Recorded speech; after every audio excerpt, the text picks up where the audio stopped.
बहुत स्वागत है आपका द प्रिंट लाइंस में। मैं हूं अभिनेंद्र।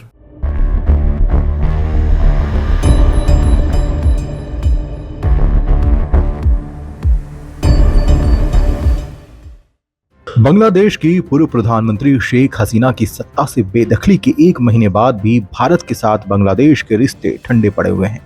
शेख हसीना का भारत में होना फिलहाल बांग्लादेश और भारत के रिश्ते में चिढ़ की वजह बनी हुई है।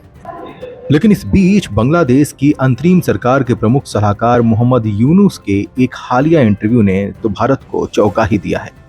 पिछले एक महीने से ज्यादा वक्त के घटनाक्रम के बाद आज भारत और बांग्लादेश के रिश्ते किस मोड़ पर हैं, आइए उसका जायजा लेते हैं।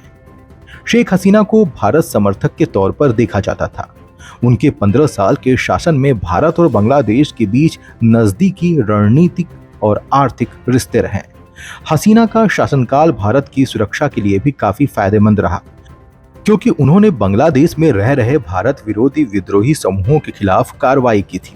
इसके साथ ही उन्होंने सत्ता में रहते भारत के साथ बांग्लादेश के कई सीमा विवादों को भी सुलझा दिया था।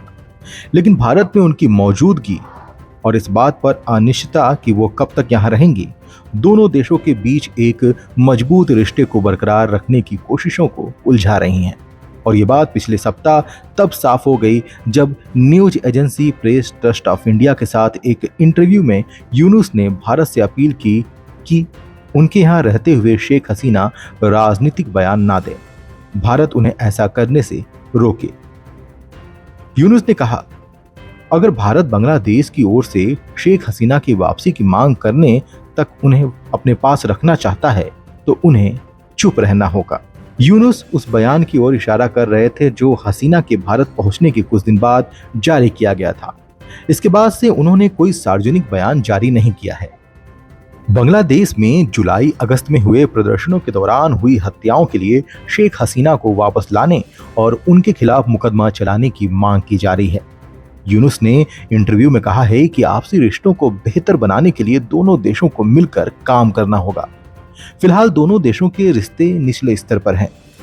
भारत के विदेश मंत्रालय ने उनके इस इंटरव्यू पर टिप्पणी नहीं की है, लेकिन कहा जा रहा है कि इससे भारतीय अधिकारी खिन्न हैं।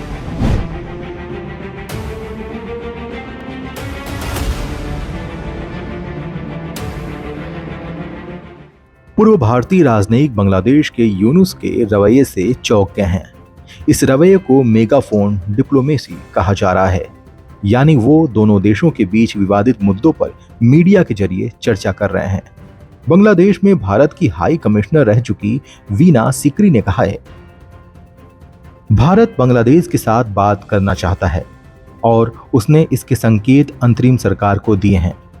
उन्होंने कहा है कि मौजूदा मुद्दे हैं जिन पर आपस में बातचीत हो सकती है, लेकिन पता नहीं यूनुस किस आधार पर यह कह रहे हैं कि दोनों देशों के संबंध निचले स्तर पर हैं। खबर के अनुसार बांग्लादेश का विदेश मंत्रालय इन आलोचनाओं को खारिज करता है। ऐसा लगता है कि भारत में इस बात को लेकर व्यापक सहमति है कि जब तक कोई दूसरा देश शेख हसीना को शरण देने के लिए राजी ना हो जाए, तब तक वो यहाँ रह सकती हैं। हालांकि बांग्लादेश के इंटरनेशनल क्राइम्स ट्रिब्यूनल ने नवनियुक्त मुख्य अभियोजक मोहम्मद ताजुल इस्लाम ने कहा है कि वह शेख हसीना को वापस लाने के लिए कदम उठाने जा रहे हैं, ताकि उन पर यहाँ हुए प्रदर्शनों के दौरान हुई हत्याओं के लिए मुकदमा चलाया जा सके। लेकिन विशेषज्ञों का कहना है कि अगर इस्लामी कट्टरपंथी इस देश में अपना वर्चस्व दोबारा कायम करने में कामयाब हो गए तो भले ही वो संख्या में कितनी भी कम ना हो, भारत के लिए खतरे की घंटी बज जाएगी। लेकिन बांग्लादेश इस बात को बखूबी समझता है कि भारत को छेड़ने का अंजाम क्या होगा।